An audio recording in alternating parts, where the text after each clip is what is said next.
What are you smiling at? Kumusta kaibigan? Ang kwento nating itatampok ngayon ay ang napakaganda at maaksyong pelikulang The Losers.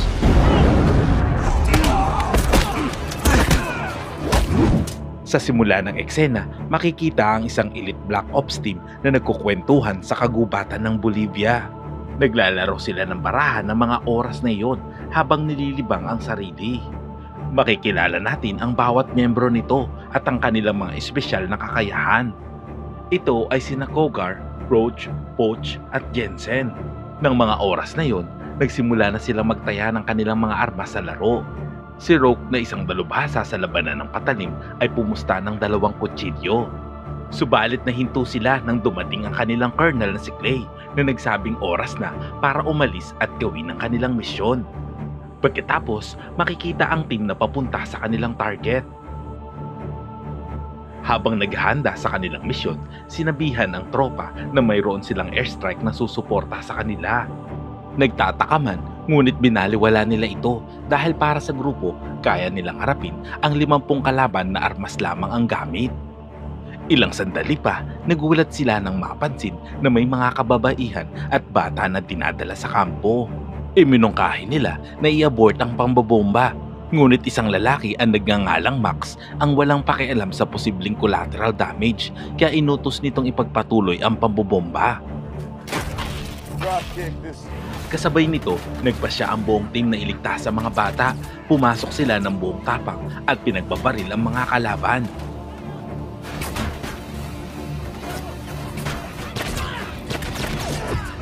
Iniligtas nila ang mga bata at kababaihan. Isinakay nila ang mga ito sa isang lumang school bus na minaneho naman ni Poch. Samantala, si Clay na mga oras na yun ay abala sa pagsagip sa isang bata na bihag ng isang lalaki. Tinanong si Clay ng lalaki kung si Max ba ang nag-utos sa kanila, ngunit hindi siya sumagot. Dahan-dahang lumapit sa kanya ang bata at bago mapatay ni Clay ang lalaki, sinabi nito na papatayin din sila ni Max. Sa loob ng bus, tinanong ni Roque ang distansya ng layo ng pagsabog tungkol sa paparating na airstrike dahil nag-aalala silang maabutan nito. Binilisan naman ni Poch ang pagdadrive nang malaman na ibabagsak na ito. Sa isang iglap, bumagsak ang bomba na nagdulot ng malaking pagsabog sa kagubatan. Tinamaan ang bus at bumagsak ito sa isang bangin. Mabuti na lamang at walang nasaktan.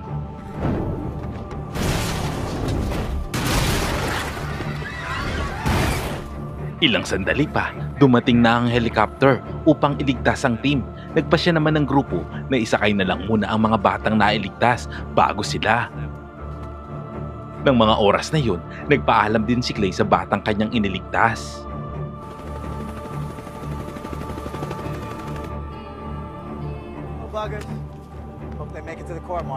Ngunit ilang sandali pa, pagkatapos ng paglipad, nagulat sila nang biglang bumalik ang jet striker at pinasabog ang helicopter na sasakyan sana nila. Nagmadali ang grupo na tumakbo patungo sa crash site. Nangihina at hindi makapaniwala nang makita na wala na ang mga batang iniligtas nila.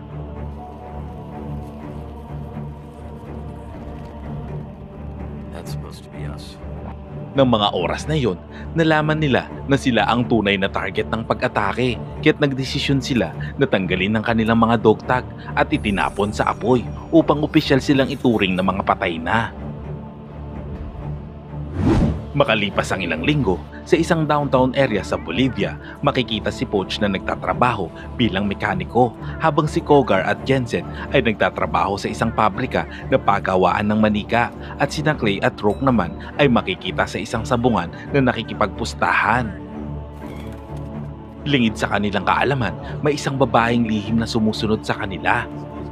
Paglabas nila Clay sa sabungan, naglakad sila sa kalye habang kumakain ng tacos at pinag-uusapan ang susunod nilang hakbang. Si Roque ng mga oras na yun ay gustong-gusto nang umuwi habang si Clay naman ay determinadong makapaghiganti. Ilang sandali pa, makikita si Clay sa isang bar na nagiinom. Lumapit sa kanya ang babaeng nakita nila sa stadium na nagngangalang Aisha. Nakipag-inuman ito kay Clay at nakipagkwentuhan na naging dahilan upang lumalim ang kanilang koneksyon sa isa't isa. Ngunit nang sila ay aalis na, napansin ni Clay na may nakatagong armas ang babae sa likod ng kanyang pantalon. Pagkatapos, itinuloy nila ang kanilang inuman sa hotel room ni Clay. Ngunit bago sila makapag-shot, naramdaman ni Clay na may panganib. Sinabi ni Aisha na mayroon itong business proposal sa kanya. Ngunit duda si Clay, kaya't inunahan niyang atakehin ito. Nagkaroon sila ng away. Hindi naman papatalo si Aisha na tila may alam ito sa pakikipaglaban.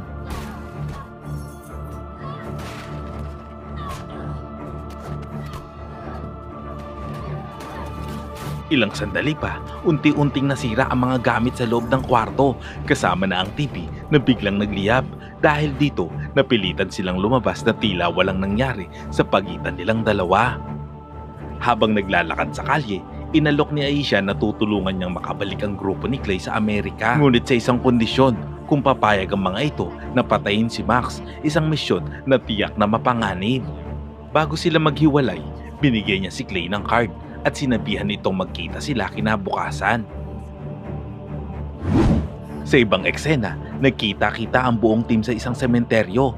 Pinag-usapan nila ang tungkol sa alok na Aisha. Maya-maya, dumating si Aisha at sinabi nito ang buong detalye ng misyon at sinabi nitong siya na rin ang magpupundo ng operasyon. Kapalit nito ang kanilang pagbabalik sa Amerika. Bagamat may pag-aalinlangan si Rogue, gustong-gusto naman ni Kogar ang kanilang sniper na labanan ng CIA sapagkat ayon sa kanya, sila ang nagtraidor at nagsimula ng lahat.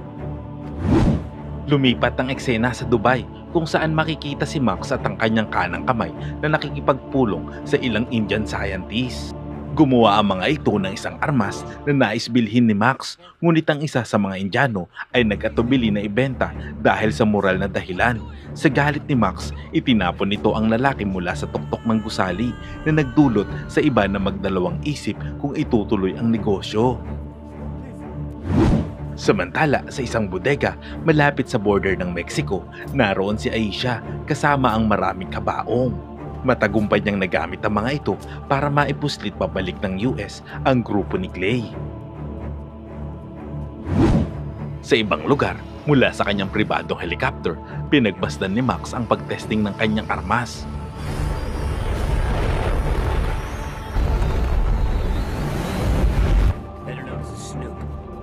Matagumpay nitong nawasak nang walang bakas ang isang isla, isang eco-friendly na sandata na hindi nagdudulot ng polusyon. Samantala, sa isang beach, kasama ni Max si Wade, habang pinag-uusapan nila ang paggamit ng armas, isang babae na may hawak ng payong para sa kanya ang hindi sinasadyang nailayo ito sa kanya. Walang pag-aatubili, hiningi ni Max ang baril ni Wade at pinatay ang babae, isang malinaw na pagpapakita ng kanyang kalupitan. Sa ibang eksena, makikita sa isang kalsada sina Rogue at Jensen na nakahiga habang nakasuot ng military uniform. Nagpanggap silang sugatan matapos ang isang aksidente. Humingi sila ng tulong at tumating ang isang helicopter upang dalhin sila sa ospital. Gayunpaman, sa tulong ni Poch at Kogar, binaril nila ang buong rescue team gamit ang tranquilizer.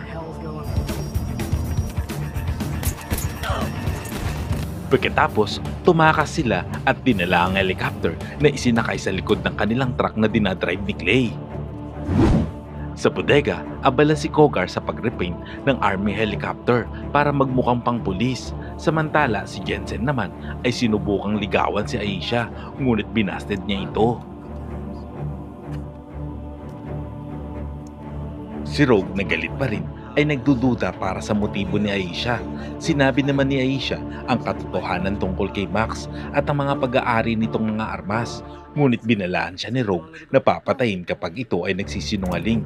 Gayunpaman, pumagit na ang iba sa kanilang mainit na pagtatalo. Sa sumunod na eksena, naglunsad ang grupo ng isang pag-atake sa convoy ni Max. Inakala ng grupo na naroon ito sa loob ng isang armored van.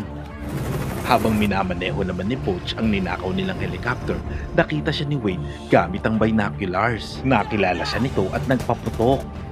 Kahit alam na malakas ang mga armas ng kalaban, nagtagumpay pa rin ang grupo na nakawin ng armored vehicle sa gitna ng convoy gamit ang malaking magnet na nakabitin sa helicopter. Sa bodega, binuksan nila ang sasakyan at pinatulog muli ang mga sundalo gamit ang tranquilizer. Ngunit wala sa loob si Max at isang hard drive lamang ang laman nito. Pagkatapos, tinangka nilang buksan ng hard drive. Kahit na dalubhasa si Jensen pagdating dito, hindi niya ma-access sa mga file ng walang tamang algorithm. Ilang sandali pa, nagkaroon na naman ng muling pagtatalo sina Clay at Rogue tungkol sa kanilang susunod na hakbang.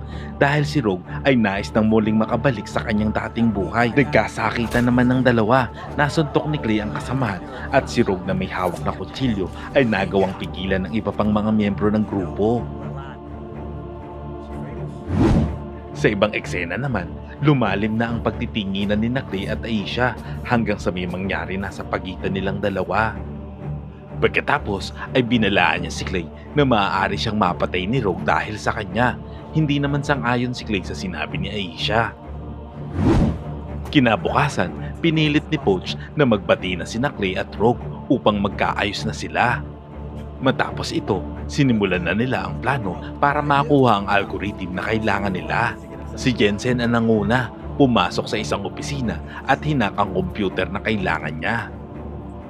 Bago siya makaalis, nakita siya ng 3 security guard. Ngunit sa tulong ni Cougar, napatumba niya ang mga ito at nakuha ang impormasyon na kailangan nila.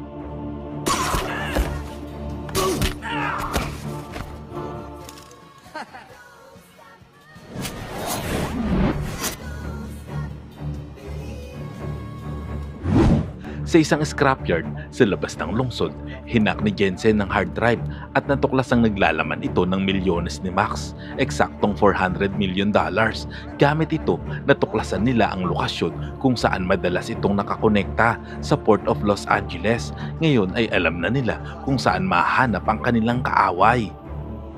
Samantala, hindi maiwasang mag-alala ni Poach nang malaman na maaaring manganak ang kanyang buntis na asawa na wala sa tabi nito. Hinikayat siya ni Rogue na umuwi na habang si Jensen na mga sandaling iyon ay abala sa kanyang ginagawa. Ilang sandali pa, napansin niyang wala na ang $4 milyong sa account ni Max na ibinayad dito sa isang lalaki at ito ay si Fadhil. At ayon sa napagkasunduan, kung sakaling mamatay ang lalaki, mapupunta ang lahat ng ito sa kanyang anak. Nagulat siya nang matuklasan na ang anak nito ay walang iba kundi si Aisha. Mabilis na sumugod ang grupo kina Aisha at Clay na ng mga sandaling iyon ay magkasama sa kama. Mabilis namang nakakilos si Aisha at nagkaroon ng palitan ng putok. Nagawang barilin ni Aisha si Jensen sa braso habang nasugatan din sa braso si Aisha. Nakaligtas naman siya sa pamamagitan ng pagtatago sa banyo at pagkulong sa bathtub bago siya tumakas sa basag na bintana. Samantala, nagkita si Max at ang gumagawa ng mga armas at kinumpirma ni Max na handa siyang magbayad ng malaking halaga. Sa ibang eksena, nagpaplano ang grupo kung ano ang susunod nilang gagawin. Sinisisi naman ni Clay ang sarili dahil sa nangyari sa kanilang team. Kaya't iminungkahi niya sa lahat na magsiuwi na sa kanya-kanyang mga pamilya. Ngunit si Rogue ay nagpa siyang tumuloy sa pantalan upang hanapin si Max. Sinabi ni Clay na sasamahan niya ito at sa huli nagpa siya ang buong team na tapusin ang kanilang naumpisahan. Dumaan si Jensen sa ibabaw ng naglalakihang container van habang nagbibigay ng cover si Cougar.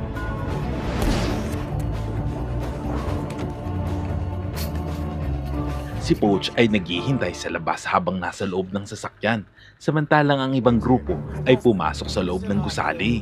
Nang makapasok sa loob, pinapasok naman niya sina Clay at Rogue bago magtungo sa server. Ilang sandali pa, tinawag ni Rogue si Clay upang ipakita ang loob ng container. Ngunit sa oras na iyon, bigla na lamang siyang pinukpok sa ulo ni Rogue at ang bawat miyembro ng grupo ay isa-isang hinuli ng mga armadong lalaki. Malalaman na si Rogue ay nagtraidor at nakipagkasundo sa kaaway, pagkatapos ay pinabayaan ng grupo. Pagkatapos ay pinagsama-sama sila at iginapos sa harap ng isang container habang si Clay ay isinakay sa isang van. Inakala ng grupo na papatayin na sila ng mga oras na iyon. Ilang sandali pa, napangiti si Cougar nang biglang lumitaw si Aisha sa itaas ng isang container. Hawak ang isang missile bomb. Pinaputok nito ang basuka na nagdulot ng malaking pagsabog. Nagbigay naman ito ng pagkakataon sa grupo upang makatakas.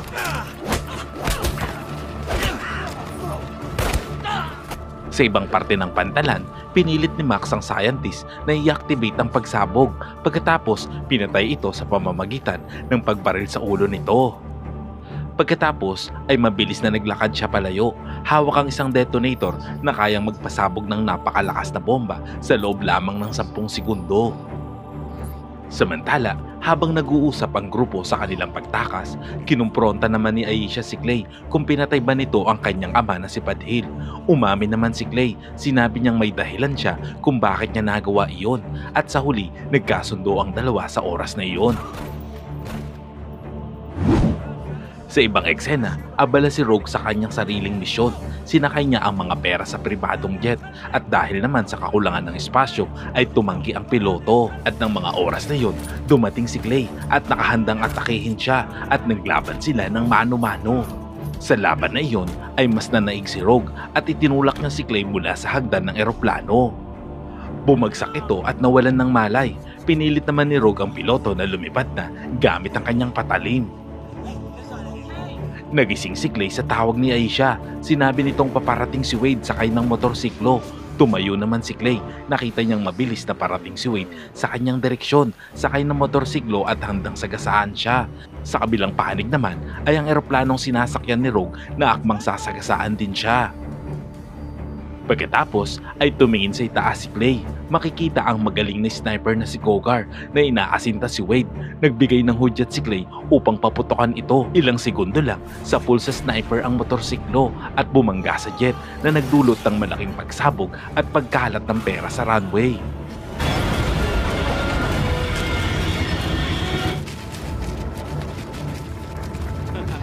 Sumenya si Clay kay Kogar na hangang-hanga sa kakayahan nito. Pagkatapos ay pinuntahan ni Clay si Max at hinanap ito sa isang crane. Nang masukol niya ito, pinigilan niya ang helicopter ni Max sa pamamagitan ng pagpapaputok dito. Nagawa niya na barilin din ito sa balikat, ngunit nang harapin siya nito, hinagis nito ang detonator sa tubig na mabilis naman na sinundan ni Clay. Nagbigay naman ito ng pagkakataon kay Max para makatakas at sa wakas, nagawang makuha ni Clay at mapigilan ang detonator sa pagsabog. Sa huling bahagi ng pelikula, makikita si Max na sugatan pero buhay na nakasakay sa isang bus. Tinabihan siya ng 2 lalaki at ninakaw ang mga gamit nito. Samantala, makikita ang grupo sa kanilang panibagong target. Maingat na inakyat ni Poch ang isang gusali sa tulong ng kanyang mga kagrupo at sa wakas, masayang nakarating si Poch sa kwarto ng kanyang bagong panganak na asawa kasama ang kanilang bagong silang na anak. At sa huling eksena, masayang nanonood ang buong grupo kasama si Aisha ng isang soccer game sa pamangkin ni Jensen. At dito ay gumawa pa siya ng eksena. Salamat kaibigan at umabot ka sa punto ng video na ito. Anong masasabi mo sa ending ng kwento? Kung nagustuhan mo ito, ay pwede ba akong makahingi ng like? At pag-type naman sa comment section ang salitang matindi. At kung bago ka naman sa ating munting channel, ay pasubscribe naman po bilang suporta. At para maipagpatuloy natin ang paghahatid ng magagandang movie recap, panoorin mo na rin po ang buong movie pag may time ka. Sana'y nagustuhan mo kaibigan ang kwentong ating itinampok. Kung magkagayon ay baka naman pwedeng pakilike ang video ito at pasubscribe na rin sa aking channel. Kung hindi mo naman ito nagustuhan ay pwede mong pindutin ang dislike button ng 2 beses para makasigurado ka.